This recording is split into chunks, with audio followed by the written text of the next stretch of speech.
Good evening, ladies and gentlemen, and welcome back for your listening and viewing pleasure. It is the Black Psychologist podcast, episode 57.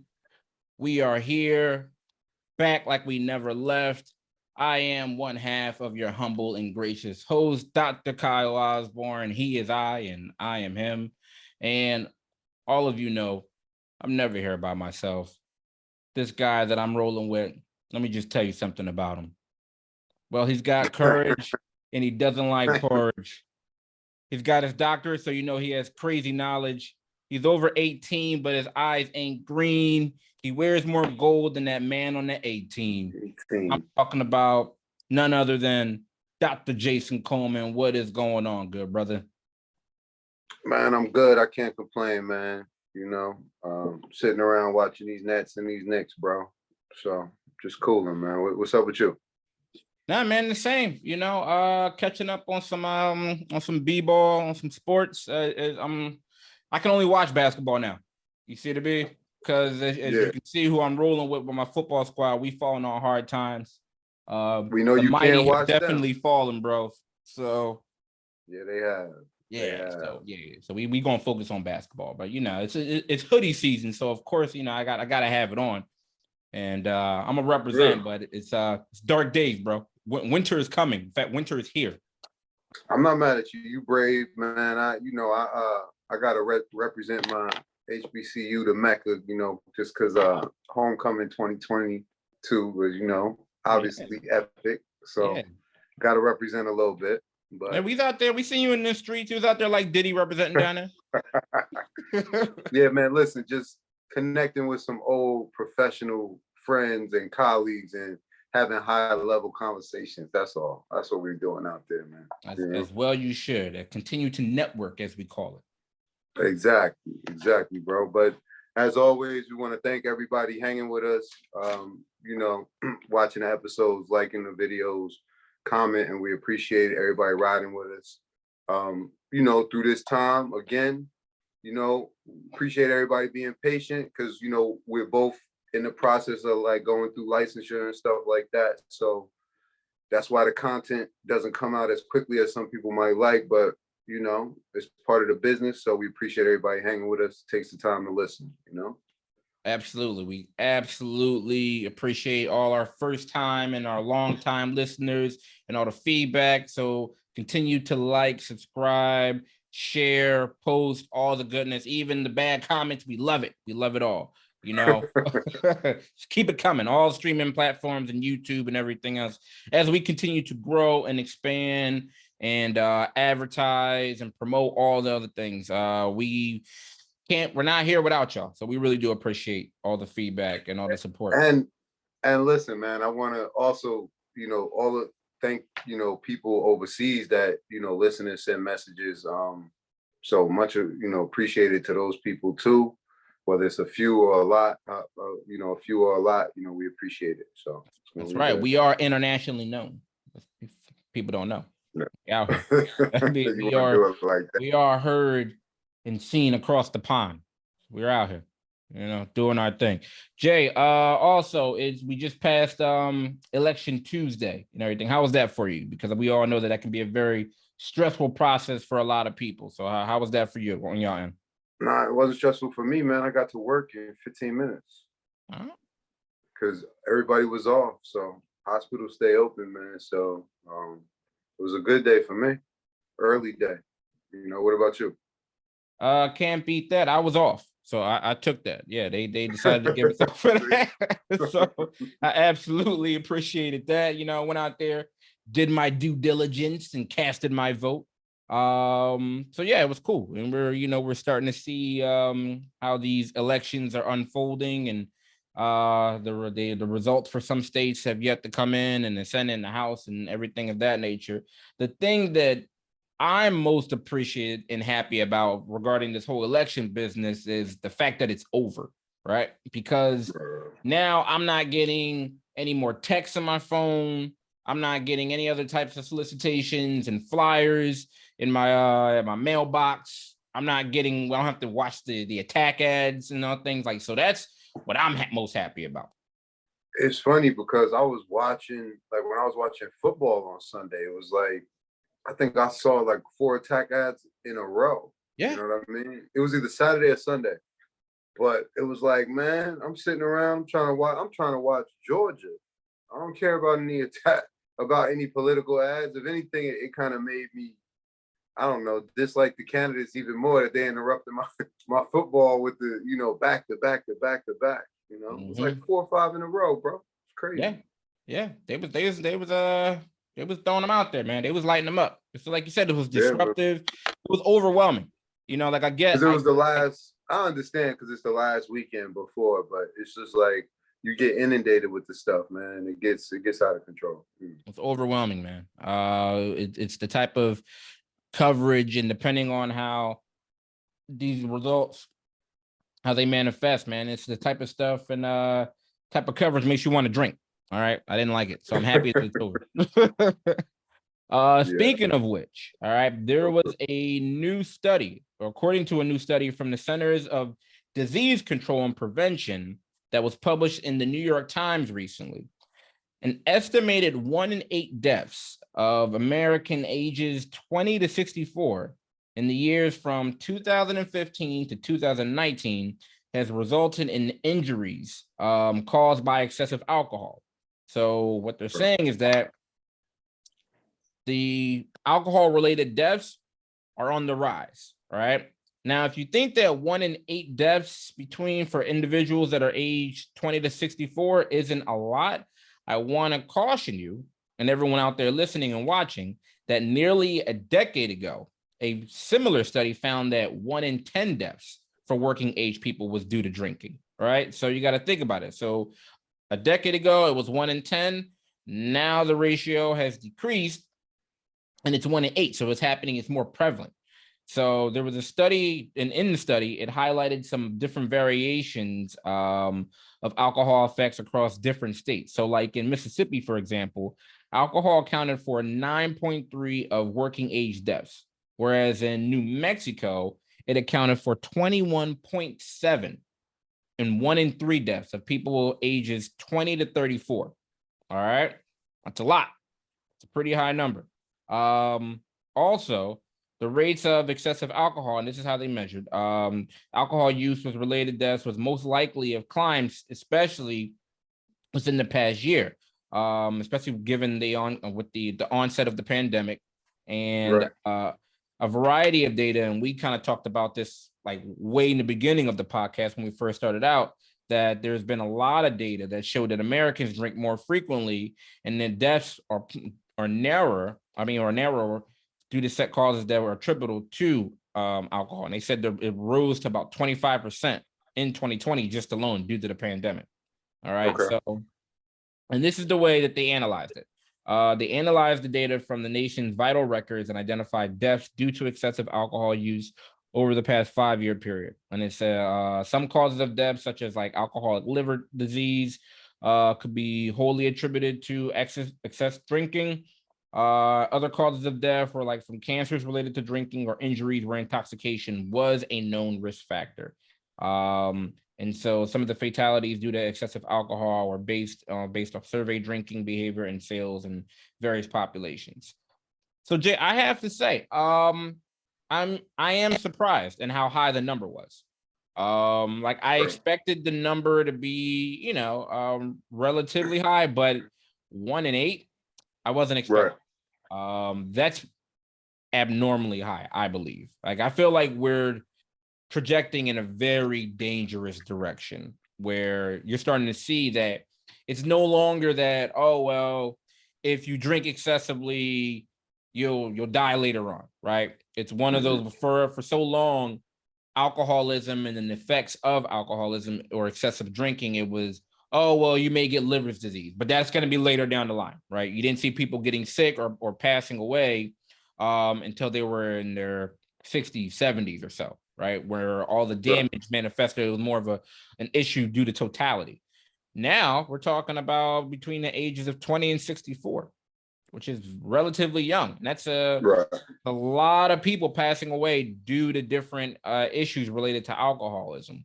So I believe that this is an issue that we really need to pay attention to, and that we need to do some type of intervention overall in trying to decrease this, or at least addressing it. I mean, a lot of people have different reasons why they drink, but this is something that I believe a lot of different organizations, the government, and whomever else is involved, even us as clinicians, that we need to pay attention to, man, because this is high and this is very concerning. What did you think about the numbers? Well, I didn't know they were this high, right?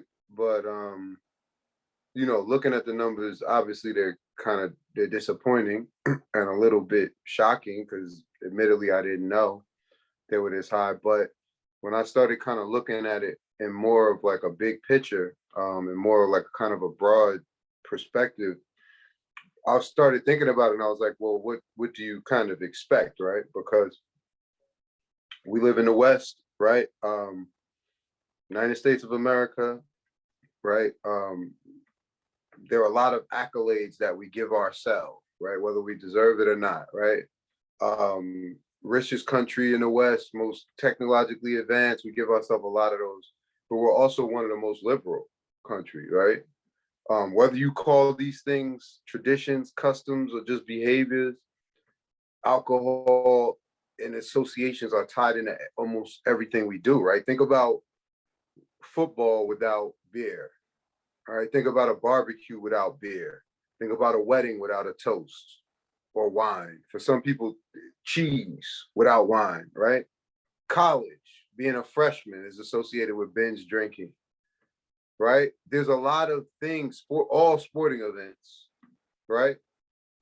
So just think about how some people's quality of life or how they would perceive a good evening out or a lot of things if you took away alcohol, right? Because in some countries alcohol is illegal, but they still have like clubs that you go to. It just ain't no alcohol, right? They still have concerts that they go to. They still have sporting events. Think about if they took that away, right? First of all, it would never happen, even if the health risks, because we know how much beer they sell at stadiums. You know what I'm saying? So there's no incentive, right? And we know just from advertising alone, the sports companies are getting paid, the advertising companies broadcasting on down the line, right? So there's not enough people that could die from this where we would have some type of blanket advocacy or campaign to stop this. You're going to have health professionals talking about it, family members, but there's not going to be any, large coordinated effort because there's too much money. There's too much money tied up in these industries, man. Yeah. College football, baseball, basketball, weddings. I mean, you could just continue to go on down the line. We didn't even go into like entertainment and clubs and this and that, So a lot of things socially in our society are structured around alcohol.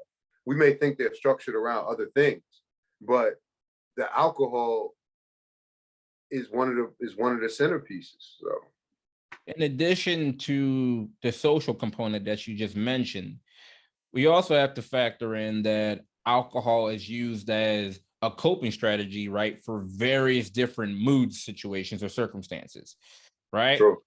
If you're having a great time, like you mentioned, at all those different various functions that you talked about, if you're happy, celebrate. Yo, let's turn up. Let's go do this. Yo, right. You just got a new job. Right. You just got a new this. Oh man, let's go. Let's go turn up. Let's go do this. Let's drinks on us. Let's go this happy hour, right? Also, if you're going through a difficult situation, what's the first thing people want to do? Man, you know what? Right. I'm gonna go drink. I'm gonna go this. I'm gonna take a couple shots, try to forget my problems. Well, like no matter what the mood, whether your mood is positive or happy, or whether the mood is you're grieving a situation or you're upset, it's associated with alcohol. Like it's a very accessible coping strategy or coping mechanism. Right. It's all types of situations where it's like, hey, you know what? Go do it. And then also it's just the accessibility to it. So like you talked about it just at various different functions, right? But you also got to think about it where it makes sense that it's starting to affect it at a more rapid pace into a more like now it's affecting like that working age demographic for the reason that it's in everywhere you go. It's in the supermarket, right? So you got to think about it like more recently, just kind of sticking from like the Philadelphia tri-state area. I want to say it's not relatively new, but it's still somewhat new where they're having like beer and all different things in the supermarket. Now, I think down south and in the Midwest, it's been like that for years. But I remember like first going into the supermarket, this had to be like 4 or 5 years ago. And I'm like, oh, but they sell Coors Light in there. They selling Budweiser. Oh yeah. What's going on? So you got to figure it's no longer going to like, all right, I have to go to the restaurant to get drinks, or I have to go to the actual liquor store. Like I can go while I'm getting my loaf of bread and my milk and my lunch meat. I can also pick up 12-pack, 6-pack, whatever the situation may be, right? It's very accessible. It's right there. I mean, you can get it at the gas station. There are certain places. It's so accessible where you can just get it wherever you're at. I mean, you're right about that. And that's, again, we look at it right now, right? Like, I don't know what the app is where you can get liquor delivered to you. You know, like again, in DC, you know, they got corner stores, but they got something that you call like the carry out, right? Where you go get food. It's usually like Chinese food or something like that. And they got beer. So you get Chinese food, beer, sometimes it's a convenience store, like all in one. You know what I mean? So it's like, it's one of them places where you go on a Friday, you get everything you need. You know what I mean?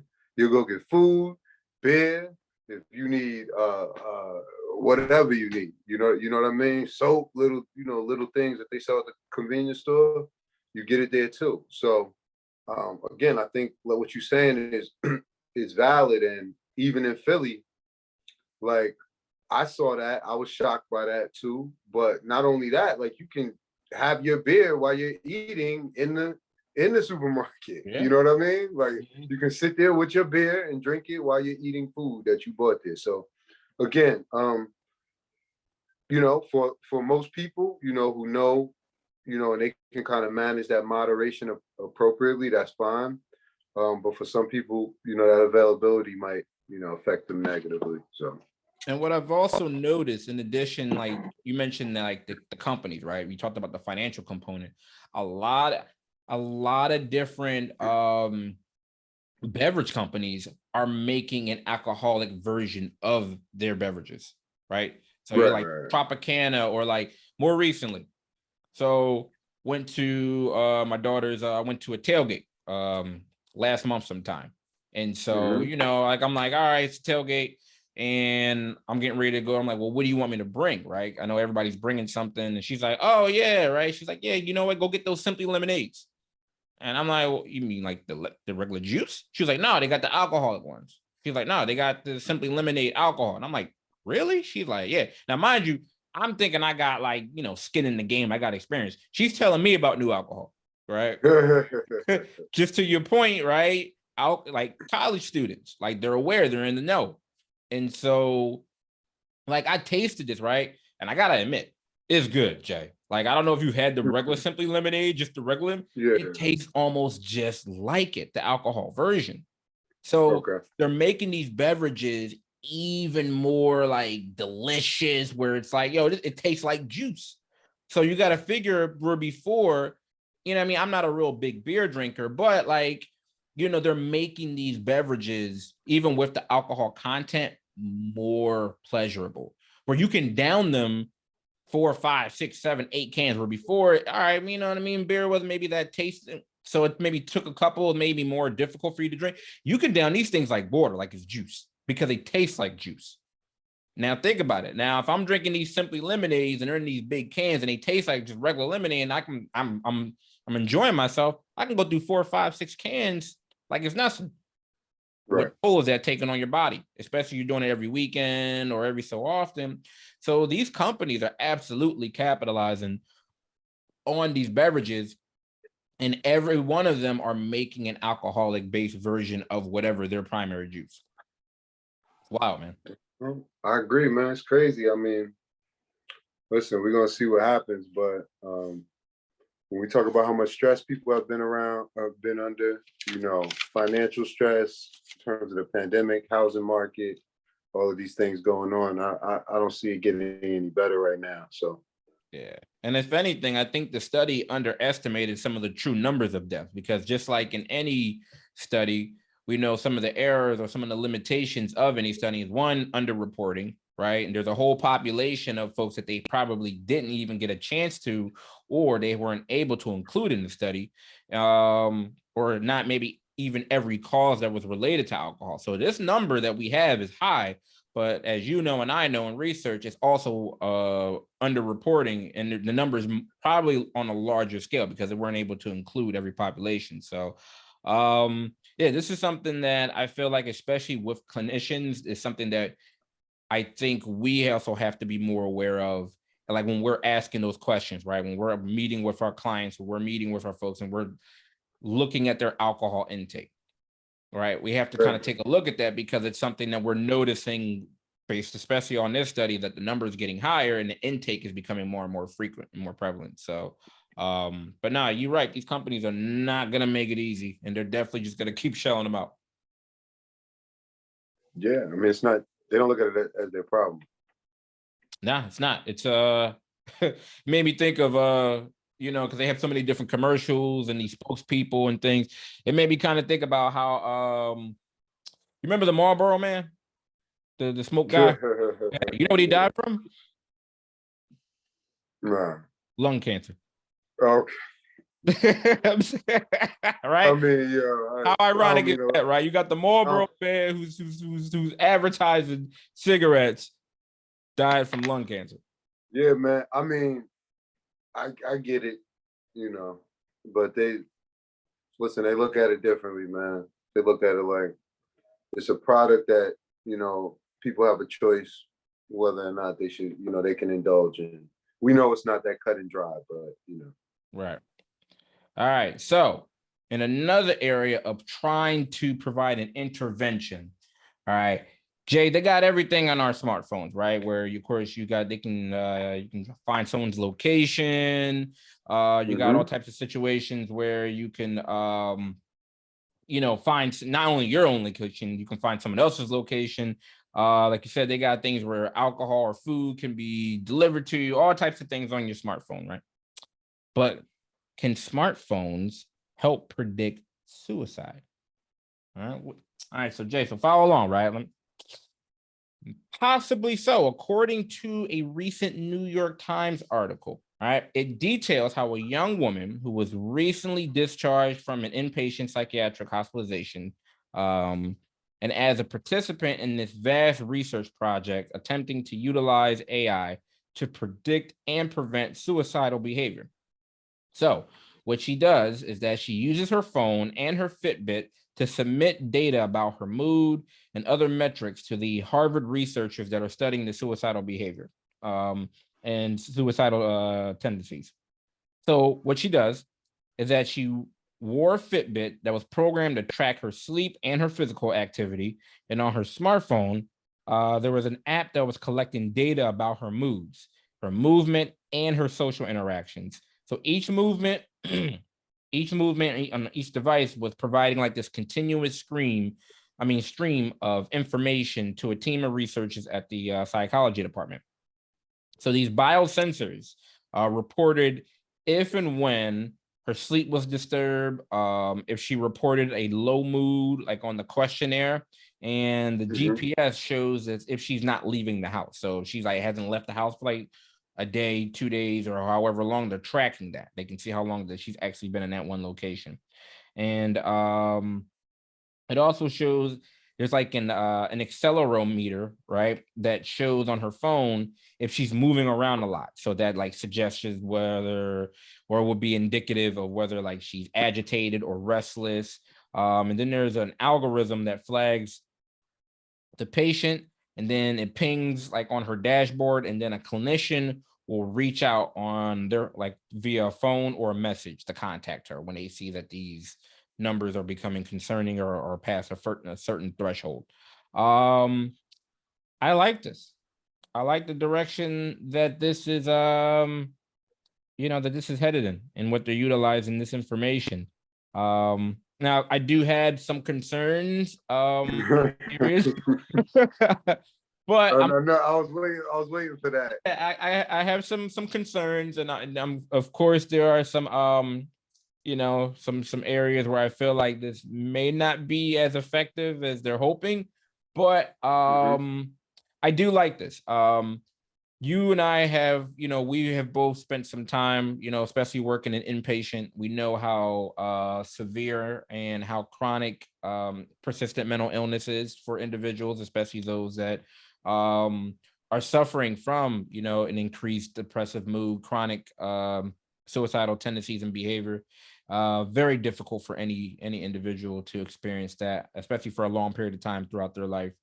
And I am happy that at least they're attempting these different technical and technology based interventions, right? Where you have this is a very high risk population, and so for them to be, you're giving them some other different mechanism where, all right, giving some information, whether it be through the biosensors or whether it be through a kind of a self-reported measure or questionnaire that they're filling out.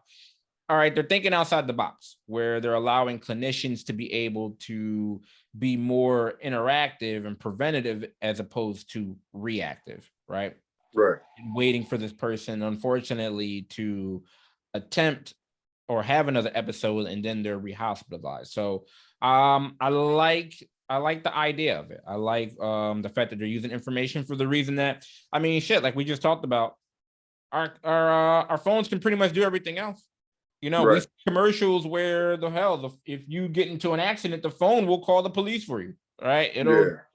It'll do all types of things. I mean, it's very um intuitive for all these other different life-threatening situations or circumstances. So I'm happy that that the mental health field is also starting to trying to capitalize and utilize the AI so it can be incorporated some life-saving measures. So I like Yeah. the idea of it. I'm gonna hear from you, and then I'm gonna get to my concerns because there are a few of those. I mean, listen, the important thing about this, I think, is they was talking about, 15 times the national rate, right, of people that are discharged from psychiatric facilities committing suicide, right, or attempting suicide, right, weeks after discharge. And if you've worked in those places, then you kind of can understand why, right? Most of these people are going home to situations that aren't stable, not no jobs that are stable, relationships that aren't stable. A lot of times their mental health isn't even all the way stable. It may be stable in terms of the lowest point on the baseline or the baseline of where they of functioning, but they may not feel, they may not feel right. They may still feel dysregulated, right? Or their Um, insurance is saying this is all recovering. You got to go. and that I was being nice, you know what I mean? But Let's go. you got right to it. Let's keep it 100. So with all of these factors, right? So it makes these people obviously increasingly vulnerable, right? So they're not talking about sending police to their house. They're not talking about committing them involuntarily. They're talking about a clinician reaching out to them, right? So I think that's a good thing, right? The people that they talk to in this story were talking about, you know, there was one quote, I think it's almost easier to tell the truth to a computer, right? This is essentially what we do when we give people self-report assessments, right? So think about nobody would see the harm in sending your patients via, some type of secure electronic communication CDIs to fill out, right? If they were high risk, right? Now, whether or not how much liability that gives you when you get the results and all of those things, let's take the legal stuff off the table for a second. If we're just talking about the likelihood that a patient would reach out to you between sessions and a likelihood that you might get that information in an electronic survey, I think we all understand you would probably get it from the survey, right? Because people, a lot of times when they're that vulnerable and they're going through those stages, the last thing they're going to do is pick up the phone and call somebody. You know what I mean? Right. Now, if they get a text, if they get, something they can fill out, they might be more likely to kind of be more truthful. And for anybody who doubts that, right, what I would cite as my anecdotal evidence is the last 2 years, how many people have we seen now? This program was talking about monitoring music and social media posts. I can't, and how many people have we seen in the last 2 years who have posted their suicide notes to their Instagram page? A lot. And they're all in this 25 to 40 age group. You don't see no people 60 years old doing that. You know what I'm saying? So what I'm saying is, you may not want to accept it if you're over 45, but people under 45 are using social media it can really give you an insight in terms of their emotional functioning and mood in the present day in time, right? So listen, man, I think it could help. Right now, we're about to talk about the cons and the invasion of privacy and all of this, and I get it. But we need to keep in mind that we are talking about a vulnerable population, so we have to protect them, right? But it's a vulnerable population in the sense of they don't have the same sense of support as we might take for granted, you know. Yeah. It's innovative. That's what I like the most about it. That it is a Right. very innovative, it's real-time approach. That they're trying to use as much information that they're getting from the person to be as interactive as possible. Now, the concerns that I have are, again, like you just kind of highlighted it briefly, is the intrusive component, right? The privacy component, right? This is very, very intrusive. And there's also a lot of room for error, right? So if you're talking about, like, if you're talking about the person's movement, someone could be moving back around or moving around the accelerator meter that they called it for a lot of different reasons, right? So I'm not sure how sensitive and how they can fine tune that and other different things.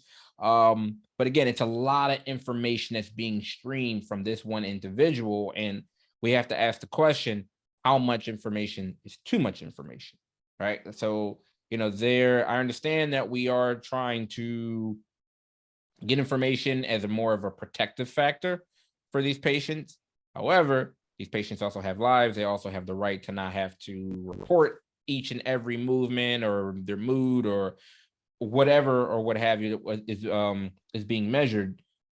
They should have the freedom to not have that and have to answer to whatever device or whatever the situation may be. So there's the question of kind of the privacy and the intrusive factor, which I could see, posing as a problem, because it's like, well, how much information is too much information?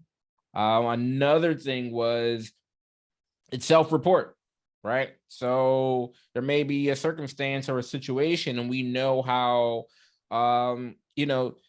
people vacillate. There may be a situation where the person is like, hey, you know what? Yeah, I want to be a part of the program. I'm all well. I'm all good to it. Sign me up. And then a week or so later, or depending on whatever, like you mentioned, is going on in their life, some different, psychosocial factors, is like, I don't want to do this anymore.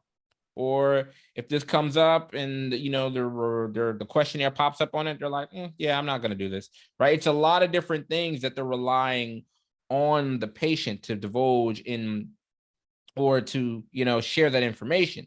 And what if they don't, right? So it's a lot of different areas where they are going to have to make some amount of modifications, but those are some of the concerns that I have, because it's going to be like, okay, well, what about also the false positives, right? What if it picks up?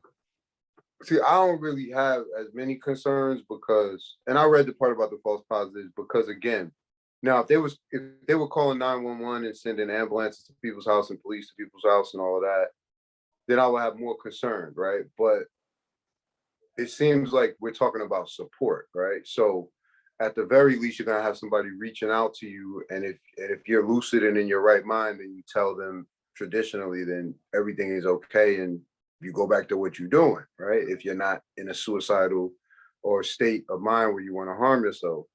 The second thing I would say to keep in mind is that, remember, it's voluntary, and this is an at-risk population, right? So from what I read, it's a lot of information, but it's a very passive thing. Like they said, it's a Fitbit, like wearing a Fitbit. People monitor their steps, there's nothing they got to really do to the Fitbit. And what I would say is, it's not anything that we kind of don't do now, right? Because there are programs and apps and all types of stuff where people that have diabetes, right? Or people that have issues with blood pressure or different, they have monitors that send information to the computer that their doctor then monitors. You know what I mean? So all of those things are voluntary. There's no doctor that's going to make somebody do that. You know what I mean? It's a benefit for your health, and it's voluntary. And I just think, again, if a person agrees to it, I don't really see, as long as they're an adult with the capacity to understand, and they're not forced and they can comprehend it. I think it's just like any other therapeutic tool you would use, as long as you use the correct consent, then you're good. So something that comes up for me is, well, what if you forget to put on your Fitbit, right? So what if, or the Fitbit dies, or you didn't charge it, or what have you? The same way like with an Apple Watch or anything. What then, right? Because maybe you're not getting the information. Does that set off alarms? Does that? Did they call you? So do you get the call? Do you not get the call? Is it like, because it's not because how they explained it there, even the woman that went through the program, she was saying,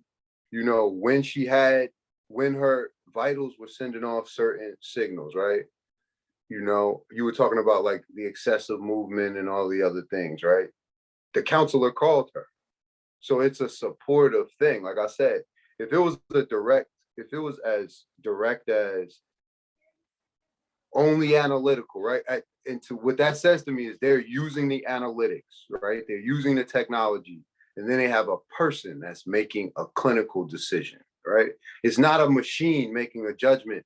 This person is having a crisis. We need to intervene now. No, the person is making it. The person is watching all this information and then following up with their patient and making a balanced judgment. Now, if the program was, boom, when they reach this threshold, the cops get called, somebody comes to your house, boom, boom, boom, boom, boom, I will be totally on board with you. But it's a person. It's the same way we get assessments, right? And an assessment may spike in a specific area, and you may look at it, doing the background information, having done, the interview, and you're like, oh, this is the reason why. So it doesn't send you in that direction. This is the reason why.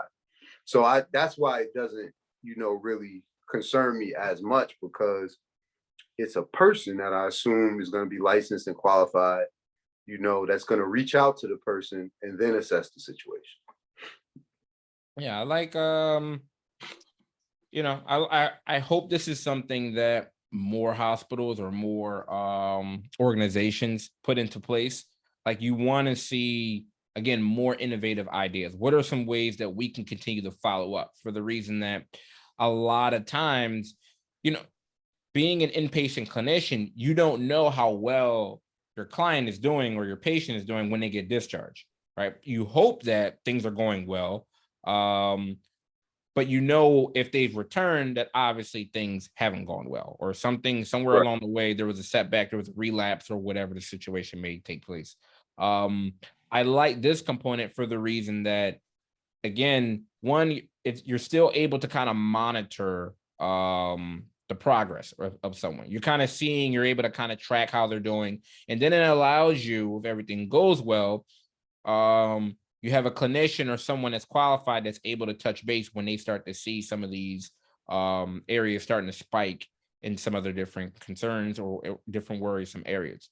So that's what I like about it, because now it's not just like, all right, you're discharged, good luck, we've given you resources, here are here's your medication for 30 days, here's we give a list of clinicians we want you to follow up with, your group therapy, all these other different things, right? Your case manager, so on and so forth. We're not just kind of leaving them to their own devices. It's like, okay, we'll give you these resources, but we're also able to kind of see how you're doing. And if you dip or some other different areas become worrisome, you have someone that's able to check in. So this way, hopefully, we can get there, we can intervene and treat them prior to them needing that inpatient level of care. So that's what I like most about this aspect, is that I'm happy that certain psychology departments are starting to think outside the box and starting to incorporate some different interventions and like you said, some additional resources and support for the individuals, especially right after they've gotten discharged. Because and I know, like you talked about, you alluded to it, is that that's a very crucial time period. Oh yeah. Oh yeah. So I like it. There are some areas, again, I have some concerns. At the same time, I'm sure they got a handful of folks that are working on some of these same areas, because I mentioned in an article some of these similar concerns. So we shall see. Yeah. But kudos to the Harvard psychology department. I like what they're doing. Yeah, I like it too. So we'll follow up on that, definitely. Speaking of psychology, all right, Dr. Hillary Carlson. I hope I'm saying her name correctly. All right, Carlson. I'm gonna go with Carlson. Let's go with that. All right. So Dr. Hillary Carlson is a Austin-based sports psychologist. All right. Now we just talked about it. Basketball season is upon us, Jay. All right. And you and I are catching some games out there. We're enjoying ourselves, engaging in some good old self-care by watching some sports. Right. Good old NBA. However, seems like there's something afoot down in San Antonio Spurs area land. All right. So the psychologist that I just mentioned was a formerly employed sports psychologist for the San Antonio Spurs. However, she just filed a lawsuit against the Spurs and former NBA guard Josh Primo last Thursday, alleging that the organization had ignored her and attempted to cover up her repeated complaints that Primo, who was recently waived by the team, whom she said exposed his genitals to her on 9 separate occasions during their one-on-one sessions. All right. So I'm going to read some statements just so we can get a more comprehensive picture of what's taking place. All right. Okay. So Dr. Carlson was contracted with the Spurs in the beginning of September 2021 and first reported Primo to the team management in January of 2022. So per the suit, she filed that numerous complaints with the team's leadership about the alleged sexual misconduct. She said she met with multiple members of the San Antonio organization, including the Spurs general manager and the HR. She said she met with the general manager in March of 2022, though nothing was done about Primo's behavior. She also met with the Spurs deputy general counsel and head of human resources in May. And she says, according to the lawsuit, HR informed her that despite her complaints, Primo would continue to participate in team activities, though they later told her in June of this year, they said that Greg Popovich, the coach, was also aware of the complaints and accusations, and he wanted to do right by her, quote unquote. So in July of this year, the Spurs did not allow her, Dr. Carlson, to participate in the summer league and told her that she was unable to do her job in a professional manner due to what was now a lack of trust between her and the team. So she held a press conference last Thursday to announce the lawsuit and said that there will be a criminal complaint filed for the multiple counts of indecent exposure. So Primo, all right, the former player, his attorney also released a statement in response to the lawsuit and maintained his client's innocence, stating that the client never intentionally exposed himself to her or anyone else and was not even aware that his private parts were visible outside of his workout shorts.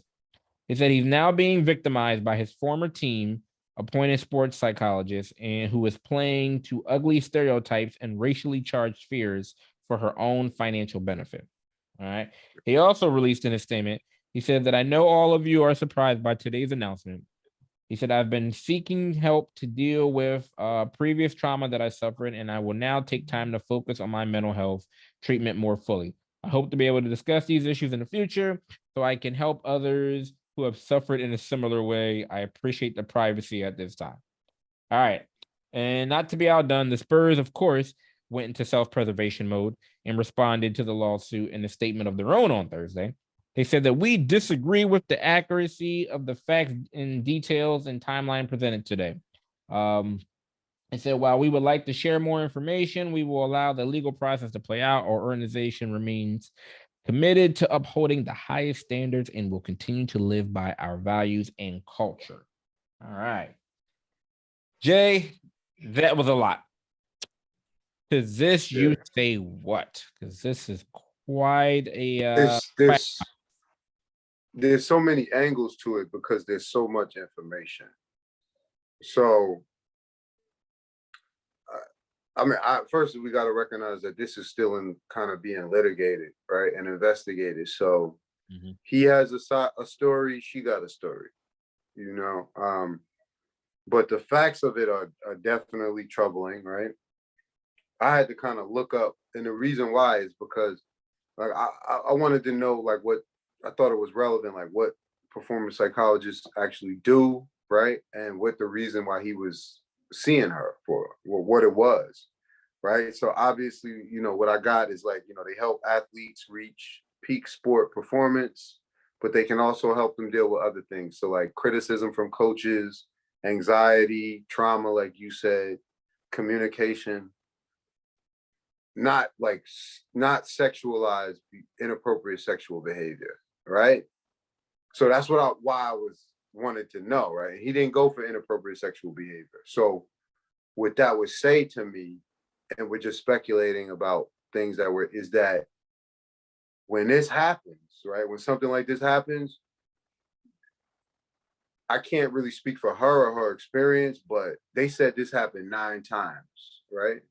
So if he's coming to deal with trauma and he exposes himself in one session, there's another problem. You know what I mean? And if my area of expertise is performance, like I'm not blaming her, but what I'm saying is it seems like there's a failure at a bunch of levels, right? She said she told the organization after the first meeting, right? So if she told the organization if that's totally accurate what she's saying, then there's an organization of failure because they failed to protect her, right? And then the next thing is us as professionals, right? We know that we have the right to refuse services to anyone if our safety is jeopardized. Someone exposing their genitals to you in a session, especially if that's not their reason for being there, right? It's not necessarily a teaching moment, right? It's over. The session is over, right? So again, not blaming her, but you know, if she reported them after the first session, it happens 8 more times and they still didn't respond. You know, we have rights too. We're protected and have rights too. So it just seems like it seems like maybe she was getting bad advice. Maybe she counseled her and told her to try to stick it out. There's a lot of things that could have been going on. Maybe this was the first time she had a job like this. Right. And she knew that this was going to happen, right? That she might get blackballed, right? So I don't want to just blame her like, oh, you know, because I know there's probably a lot more factors involved, but that's why it's hard for me to just give you a hot take on this because there's so many different angles, you know what I mean? So I don't know, man. I think the angle that his lawyer took was despicable, right? Because he's talking about racially charged, ugly stereotypes, right? And for him to say, acknowledge that and then throw that not intentionally, right? And then add that part, you kind of see what they're going scorched earth, right? So, but I don't know. I just think it's one of these things where we're gonna have to see what comes out, you know. Because there's too many layers to this. Whether you blame the Spurs, whether all of the obviously a lot of the blame is going to fall on him for his actions, you know, whether people were counseling her the wrong way in terms of remaining in those sessions, who knows? But it's bad, you know. I think this circumstance or this situation does highlight some experiences that we as clinicians sometimes find ourselves in, right? I don't think, not to the point where it's this extreme.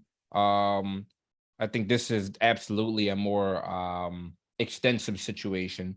However, this is an issue in regards to, say, a client's behavior during the course of treatment that can possibly be an issue.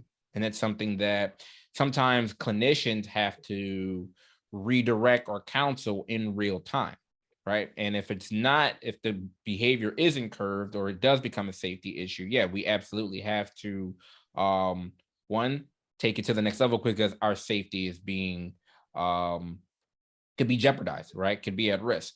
So whether Right. we're talking about a client that is verbally abusive or vulgar or becomes physically aggressive, or in this situation is the behavior is inappropriate, right? All these other different things that clinicians deal with from time to time, depending on the client that they have, because you don't know what a client is bringing into the session, right? We don't know, even though, of course, we go through the session and we gain a background or we gain history, or if the person is being referred, you still don't know what that person's prior experiences of treatment is, right? We don't know what went Right. on maybe in their previous relationships with their therapist, or if they've never been to therapy before, or like you mentioned, it may be a more specialized treatment, as it is with, it sounds like in this situation, because this is a sports psychologist. And again, it's performance based, right? It's Right. making sure that this particular athlete is able to perform at their highest regarding their athletic ability, where it's serving its purpose for the team. But yet and still, these situations take place. And they're not talked about as much in regards to, when clients are behaving inappropriately or disrespectfully. Now, again, we have to go based off the information that things are being reported, of how she handled the situation, and he's maintaining his innocence. And then the Spurs, of course, again, are going to go into self-preservation mode and release their statement. The number one goal, like you mentioned, is safety, right? As a clinician, we have to remain safe. No treatment can take place if we feel like any type of we feel like we're being harmed, disrespected, anything of that nature, right? If our safety is going to be compromised.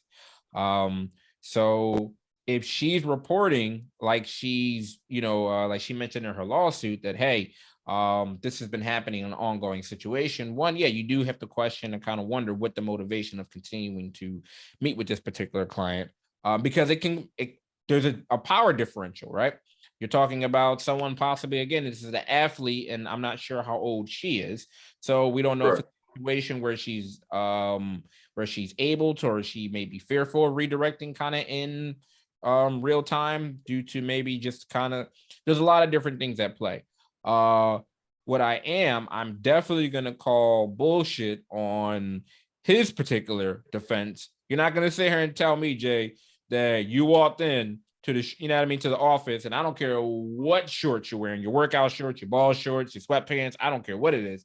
And you're not going to sit here and tell me that you didn't know that you was exposed. All right. We're going to let's call it what it is. I would love to 9 times. more profound, articulate manner. However, I cannot. Yeah. And I know, just as men, okay, when your equipment is out. Yeah, Right. you know where you're hanging out, man. Right. So we're not going to sit here and act like, hell, oh, I didn't know, whatever the situation is. We're not going to do that. All right. I understand his lawyer or his legal representation has to, provide some type of defense, but I don't know. I feel like you could come up with something a lot more believable than that. Right. You're not going to come and say, again, you're not going to just sit here and be like, oh, I didn't know. All right. Not going to do that. So that's why I feel like I'm more, at least right now, with the information that's presently available to us, I'm kind of leaning more towards her situation, for the reason that is that your only logic that you're saying, is that, oh, he didn't know. And then I came into this leaning towards her side of it, just because yeah. it just, listen, it more than most likely, listen, she was trying to do her job. You know what I'm saying? It would be, it's possible, but it's highly improbable that she would make all of this up, essentially fire and blackball herself. For what reason? You know what I mean? It's not a money ploy, because again, she's done, I'm sure she didn't spend all this time trying to elevate herself through all of the, I'm sure, other lower positions that she had to work her way up through to get this job, which is one of what, 30, 40, whatever, to set it all up so she could sue the Spurs. You know what I mean? So I've been leaning towards her, you know, and again, I don't fault her for continuing to see him. I think it was a poor decision because I think you put yourself and your safety at risk, right? So I think maybe she got some bad counsel, or, you know, maybe people do some questionable decisions when it's like, when they're in that, when they have to make that decision, right? This might have been her dream job. So she might have been like, let me just put up with this guy for a couple more times and maybe he gets out of here and I can get back to normal land, right? And maybe it didn't end up like that, or it just progressively got worse. Or it could have been a situation, or maybe being that she reported it, like if you're bringing it up in January and then like you're meeting with them in March, it might have been a situation where the Spurs are like, oh yeah, go now talk to him, it's fine. You can just continue to meet with him, right? So it might have been that particular situation where they're saying the situation was handled, or he's being, you know, it's been addressed, and then here we go again. Yeah, now, and you're right. No, you're right. You're right. So, and we don't know how often they would meet. So true. So that plays a part too. But again, you know, this is going to be one that's not going away, right? Because she's surely not going to drop her lawsuit. I saw the Sports Psychology, you know, Association is behind her in her state. And he's certainly going to try to defend his reputation, whatever's left of it. So, you know, we'll see where it goes. Yeah, you know, it's tough. I think that's something that they don't really speak or talk about too much. I mean, I think they you know, they mention it, of course, while we were taking our graduate courses, but this is also something that just as a clinician, you have to know where your boundaries are, right? You have to know what your willingness to put up with and where do you draw the line as far as your safety measure. And that you have rights. Absolutely. As the clinician, same way the patient has rights, you got rights too. Absolutely. So to definitely any young clinician in training or any novice clinician, it's a situation where your safety comes in first. There's no way you're going to be able to treat the client to the best of your ability if you feel uncomfortable, right? And we're not obligated. But it's like, if you feel uncomfortable, like I'm sitting in front of a person and I don't know whether this individual is going to be inappropriate or not, especially sexually, then yeah, you know what? Like you said, you're getting that consultation. And even if the consultation doesn't feel comfortable to you, like you said, that you have a right to say, you know what, I got to refer you out. We have to terminate treatment. You have the right to terminate treatment if you feel like your safety and things are being uncomfortable. Bro, and I'm going to be very honest. We're not punching bags, right? So whether you want to turn something that's inappropriate into a teaching moment for your client is entirely up to you individually, and whether or not it fits your style as a clinician. Because if you feel like your client's cursing at you in session is inappropriate and you don't curse at your clients and one of them do it and you feel like ending the session, guess what? End the session. Because for some people, that's going to make them feel unsafe. That's going to make them perform less than their optimal level. Now, for me, it wouldn't really bother me if the person could get it together when I redirect them. Right. But for somebody else, if that makes them feel threatened, you don't have to sit in a session and feel like that and deal with that. But just because of the client, no, the session is over. I have had times where I've had to end sessions with children, adolescents, and adults because their behavior was inappropriate, right? Because I got to control my reaction no matter what, right? I'm expected to maintain a certain type of decorum and professionalism no matter what, right? So that includes boundary setting, right? Which means that you may have to end the session. You don't have to explain to everybody why and walk them through it and hold their hand. This is therapy, right? This isn't kindergarten. And people understand most of the time, 90% of the time, the person who does one of those things will be aware of it. We're not talking about somebody who's hallucinating, right? We're talking about somebody who intentionally does something disrespectful, right? To push the boundaries. And if you're the type of therapist where you're like, listen, these are the rules in the beginning. This isn't what I do. It's all. I'm not. The relationship isn't over, but this session is perfectly within your rights, and you shouldn't feel bad about it. Absolutely. Because So so because there's an expectation of professionalism that you got to uphold at all times. So, and what do we tell clients, right? We tell clients that treatment is a collaborative process. Okay. So the same manner and respect that we are providing our client and our patient, we expect that same, respect to us. That's just the way it works. And so, absolutely. After you redirect, I mean, again, everybody, you figure out your style as a clinician and what you're willing to put up with given the circumstances. But once you redirect and it continues to happen, you gotta cut that short.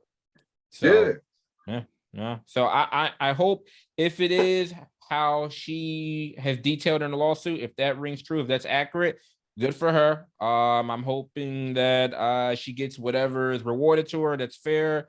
The criminal charges, all these other different things, because if the Spurs, again, and it's unfortunate that we've seen a lot of different organizations, cover up or say that they're doing the situation and they're pro player and they allow their players to kind of get away with these different types of egregious behaviors. As it pertains to them interacting with various clinicians, whether it be your massage therapist, whether it be your psychologist, whether it be all these other different clinicians and medical personnel that are coming in and providing a service.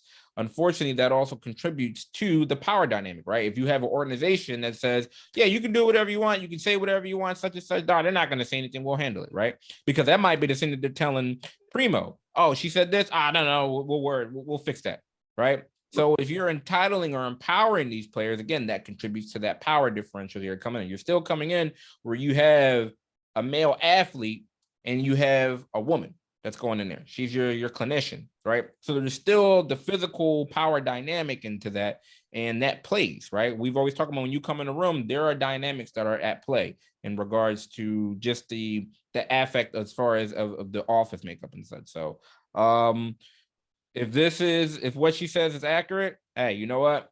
Good for her. I hope she gets everything and she takes them to the cleaners and criminal charges, whatever the situation is, because this isn't right and it's not fair for any particular clinician to have to be subjected to this type of behavior. So yeah, we shall see. All right. Now, on the opposite end of the spectrum in regards to treatment. All right. Since we've already talked about when treatment goes wrong, all right, let's talk about when treatment goes well. Now, more people nowadays, more than ever, are receiving treatment and counseling, all right, more than ever before. So like in 2008, there's data that says that there were 30.2 million adults in the United States that were getting treatment. Now, fast forward to 2020, the number has increased to 41.4 million people are getting treatment. All right. And there's also been like this sustained effort over the past decade. More to you're trying to destigmatize mental health. Couldn't even get it out. All right. Mental illness. You're seeing more promotion of mental health, right? You're seeing more activists, you're seeing more advocates, you're seeing celebrities, you're seeing local governments, right? We talked about last episode, we talked about Meg Thee Stallion, how she's become an advocate of what's my guy from Superbad. What's my guy? He's talked about not doing. You're talking about Jonah Hill? Yeah, Jonah Hill. He's talked about not doing any more pressers and promos for films because of his anxiety and the impact that it has on him. So, right, you've seen this effort, especially over the past 10 years, of promoting mental health and prioritizing your mental health just from various different areas, which is great, right? It's been a great effort. Now, Jay, is there a flip side to this new openness and support, right? Like, is it if you're in therapy, you're good, but if you're not in therapy, you're bad, right? Because there is this phenomenon, right, where if you're in therapy, you have individuals that go to therapy, but they don't really go for any particular issue, right, that they want to resolve. There's Right. not really trauma or anything that they want to address. They just go because their friends are in therapy, or their partner thinks that they should go, or they think in some way that they receive the message that therapy is what they should be doing, right? So it's almost Mhm. like it has therapy kind of become like one of those box checking situations. And it's like, moreover, do you think, or why do people think that therapy makes you just a good or better person? um for me, it's a situation where I have noticed, I don't want to say therapy is sometimes in some populations or kind of in some realms where it's become a fad, but there is absolutely a group of people that are just going to therapy just to go to therapy, right? They're just going, um, they're not really going for any particular reason. They've just been told, oh yeah, you should go to therapy, so on and so forth. For me, I feel like therapy is a wonderful thing, right? I'm going to try to be unbiased, right? I'm going to try to separate it just because, of course, I feel like therapy is something that everybody can benefit from. You don't Mhm. necessarily need a particular reason to go, but I do feel like everybody, the same way how you go to your primary care doctor and you have a wellness visit, I feel like everyone should be doing that for your mental health, right? For your mental health, for your mental well-being and your emotional health. So I honestly, I'm a firm and big subscriber to, you should find a therapist or someone and just kind of do a check-in, right? And just kind of Mhm. just have a conversation just to see, hey, this is where I'm at. These are some of the things that are going on in my life. Could I benefit from, treatment going bi-weekly or whatever the situation may be? Or, hey, you know what? Things look good on this front. Here are some resources, and here are some things that could be helpful for you in maintaining.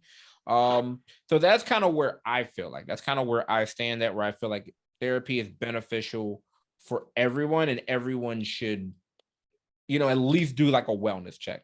And once you've had maybe one or two sessions where, and the clinician is like, oh no, it seems like you're good, like, it seems manageable, where you don't need some additional support or services from someone like ourselves, um, you know, then you're good. Like, check back with me in about a year or so, depending on what may have changed in your life. So that's kind of where I feel like I don't feel like everyone needs like long-term therapy, but absolutely a wellness check um is useful, and I think beneficial for everybody, just to kind of check in and see where things are. Well, just I'm gonna talk about the first thing because you mentioned it. I think first of all, like we've been advocating. The one reason why we wanted to reduce the stigma, one reason is because we wanted people to take more of a holistic view of their health overall, right? And not just look at it from like the medical portion, right? We wanted people to look at nutrition, lifestyle, medicine, and psychology and mental health involved in that, right? Exercise, spirituality, all of those things, right? So I think that the fact that we've been doing that and it's been money invested in that, and then you've had events in the kind of environment which has validated the need for mental health, right? Pandemic, war, school shootings, whatever you want to talk about. That's why you see those numbers going up from 2008, 12 years, you got 10 million people who are acknowledging that they're in services, right? So I don't think it's a bad way. Um, I don't think it's a bad thing, and I don't think it's a bad way to look at it. I think the numbers will naturally go up when people start looking at it holistically, right?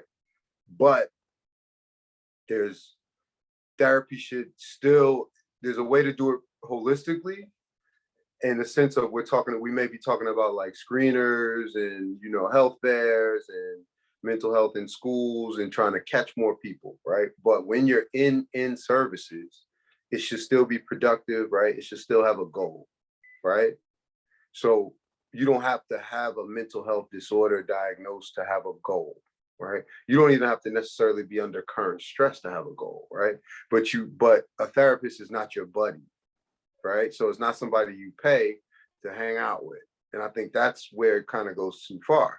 Yeah. But you cannot have a mental health disorder and still go to therapy to set goals for your year, right? Make sure you're on track and achieving them, right? try to sort out if you might be having a distraction, right? Or if you want to learn like strategies for stress management or different things, right? These are all reasons you could go to therapy and be a normally functioning person, right? You could be a dad or a boyfriend and have, run your own company and manage your finances fine and still need help, kind of with some stress management strategies, right? But you get them. Maybe it takes 6 weeks, maybe it takes 6 months, but after that, you go back to your life, right? I think what we're trying to get away from is the tendency of how it's romanticized kind of in the media and some places where it's like your therapist is kind of like your buddy, right?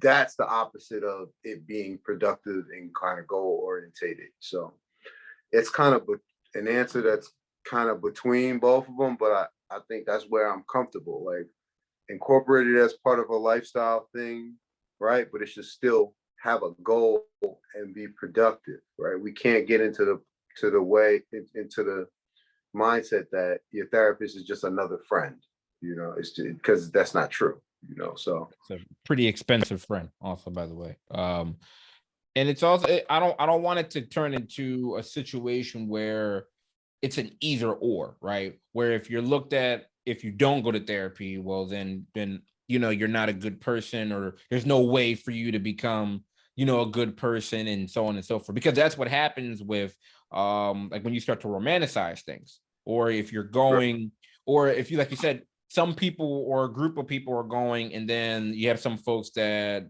aren't going, then you start to look at them differently and say, well, why aren't you? Or, well, if you don't go, because it's been so beneficial for me, right? One person may say, and this other person is not so much interested in it because, maybe whatever's occurring in their life, they don't really have a need to, or that's not where their priority is. Then it's like, oh, well, you're not going to be a great person, or you're not going to be able to do this, where that's not the case. I feel like absolutely every one of us can make improvements in just different areas of your life, right? So like you mentioned, whether it's becoming a better parent, whether it's becoming a better employee, whether it's becoming a better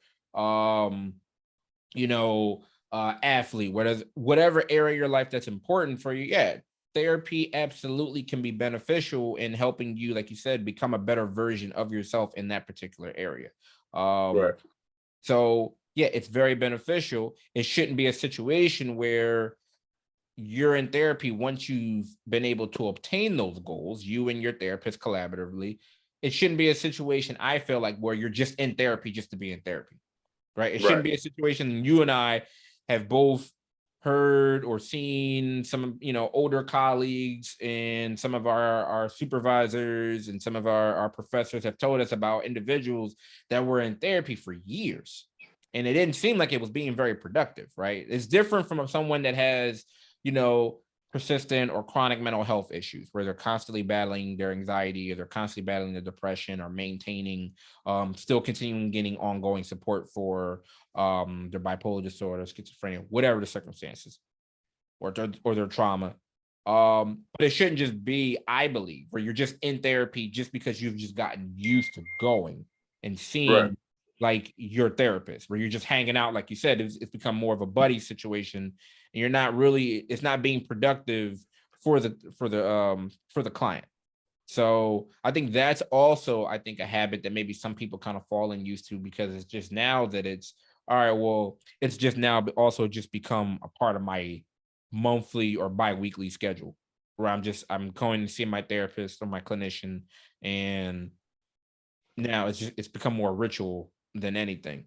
So I think that's just some of the danger where we kind of fall into, where it's like, oh, you don't want some people looking at it, it's an and or it's an all or nothing type of situation. Like, it's beneficial in some areas, like you said, you set goals, you go in there with goals that you want to achieve, and once you've been able to achieve those, then it's like, all right, well, if there's nothing else that really is a need or an issue at the time, then it's all right, well, let me see how I manage with the tools and the resources that we have been able to facilitate with that person. And then you go about your life. The cool thing about therapy is that you can always come back later on if things change. Right. right? And that's the thing that you and I have both told our clients is that, you know, once we're at the termination aspect of therapy, it's like, hey, you know, we'll check in every 3 months, or, you know, if things change, you can always come back. We're not going anywhere. So I think when people start to understand that aspect of it doesn't have to be an ongoing or mandatory thing just for you to be the best person that you can be. I think then we're getting more into that space, and it's not as forced, because if, like you said, if you're forcing, and they may mention this in an article, like if you're forcing your spouse or your partner to go just because you go, and that person has, you know, is not willing to go, then it's not going to be successful, because the person is not in that place where they're, you know, willing to receive, or they want the help at that. No, I agree. I agree, man. Again, it should be, people should be allowed to kind of go. You don't have to have a diagnosable mental health disorder, but it should be productive, you know. So Absolutely. All right, Jay, anything else before we get out of here? Any mental health self-care activities you got upcoming, brother? well, man, you know, I always like going hiking, and you know, my thing is just I like to get out in nature. So, you know, I'm gonna get as many hikes as I can in before the weather turns for real.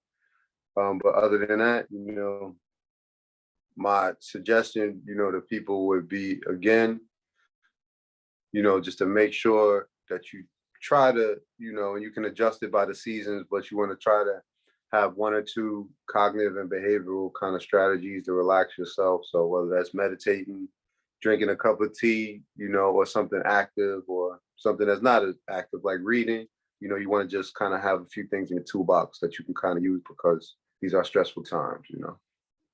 Absolutely, especially as the holidays grow close. The holidays are great. It's good to see people in your family, especially as we're moving through this post-pandemic period. I know a lot of people for the past couple of years haven't been able to see family. I know there Right. are a lot of individuals that have said that they haven't seen, you know, maybe their grandparents or their uncles, maybe because they live, you know, in different states, or that it's a travel situation, and due to some of the restrictions, they haven't seen them in a couple of years. I know last year was a little different; they were less restrictive, but you still had some people that were playing it safe. So I imagine there's going to be more people traveling to see their loved ones if they haven't seen them yet already. But it can be a very stressful time. So for a lot of different varied reasons. So just like you mentioned, to make sure you prioritize your mental health, especially as we get closer and closer to these holiday seasons. Make sure that you're also maintaining your health and paying attention to it. So these skills that you just mentioned, Jay, are going to be even more imperative that you pay attention to and that you practice as we go through this, you know, late season, holiday season, seasonal affective disorder, high prevalence season. It's important we incorporate some of those strategies that you just mentioned, man. Well, you know, as always, just want to thank everybody for listening. Anybody who takes the time to listen, comment, like the videos, we appreciate it. And as always, remember, prioritize your mental health. Right. Shopmentalhealthclothing.com. Don't you That forget too, it. Don't just definitely. feel good. You get to look good. All right. That's how you For real, prioritize your mental health. All right. definitely. Appreciate everybody tuning in and watching. Like, subscribe, comment. We love the feedback. Jay, until next time, good brother. I'll see you. All right. I'll see you later, bro.